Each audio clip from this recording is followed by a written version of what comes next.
waves looks quite big, but like this is the shallowest place anyway, so it's really shallow. You need to go out really far to get to the depth. There's like a next step. This place is called Amed Wall. Yeah, this place is on that side. There is the pyramids, and in this place there is the wall. And straight in here, that's the wall.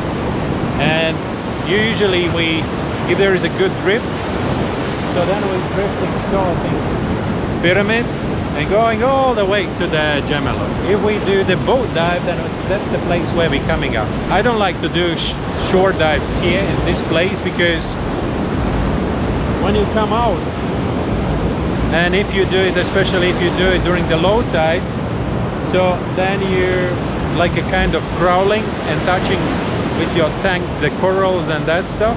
Not so many corals here, but anyways, there are some corals and you can damage them. So that's why I don't like to come out here. In this spot I usually do the boat dives. Gemelli looked a little bit rough today, but that looks okay. Probably the snorkeling is not the best to do at the moment in Gemelli. January, February, that's the months when we have a lot of rains, a lot of storms, and that's why the sea is what is it. So that's why, for example, if we would not be in this situation, probably the middle of the January I would just close the dive center and I would go for 1.5 months to somewhere to Europe for skiing. That's it. Close the shop, give everyone holidays. To be honest, it's really hard to organize the diving during these 2 months. So that's why December is absolutely okay. There's a lot of people coming for the New Year holidays, but then they are leaving somewhere in the middle of January. There was one year when we planned to maybe move for these 2 months to Chandidasa, because Chandidasa is on the other side of the island and it's more calm and nice weather, and it's really good diving there. If we organize Chandidasa from here, then it takes around 40 minutes in a way, or maybe actually you have to plan 1 hour. If there are some courses, I don't know, probably that only few spots we can offer where it's the normal visibility during this time of the year. And this is in the front of the dive center. I actually feel that the beach is more wider now. Look at that, just because all the boats are moved up there, and because of the big waves it brought away all the stones. So now the beach looks like crazy wide. Nothing bothers you.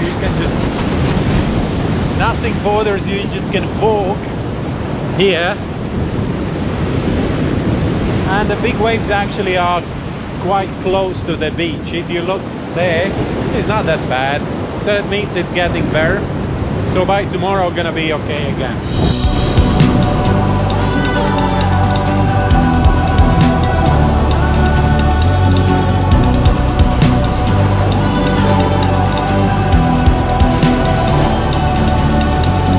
We haven't been diving for I think about 4 days at the moment, and you know, in a rain season it's a quite short days, because in the morning there are a couple of hours of sun, and then after that there is a rain, then there is a break, then there is a rain again.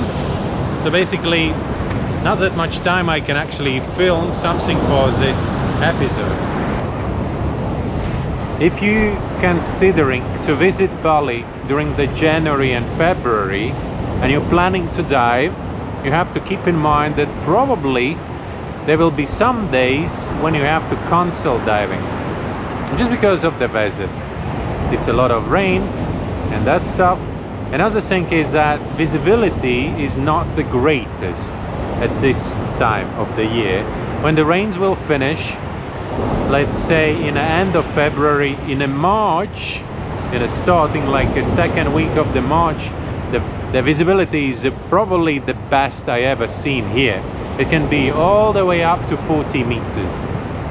So because after the rain, so there all the silt all the sand settles down, and then there is a really good visibility.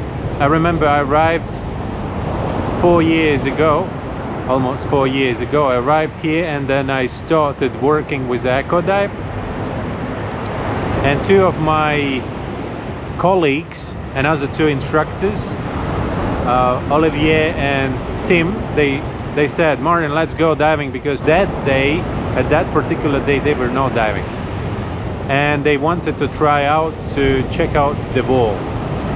And we went out diving, and it was just, I think it was like already the second part of the march, and the visibility was just incredible. Like really good visibility, definitely more than 30 meters. I think from the surface we were able to see the bottom, which was on about 40 meters deep. At that point the water is a little bit cooler, around 26-27 degrees, and that's why there's less plankton. When the water temperature increase again up to some 30 degrees, there's a lot of plankton in the water, and of course the visibility drops down. I know all of you like some videos from diving. Everything I'm going to show you is filmed before, just because at the moment it's impossible to film anything in the water. It would be just terrible videos, just because no sun, no light, and that's why, like for example, on all these videos I'm spending a lot of time of color grading and that stuff, just to make it more or less enjoyable. That will be some footage from Laura's previous macro photography adventure. And thank you very much for watching. Follow us on Instagram and Facebook, subscribe, and see you tomorrow again. Bye.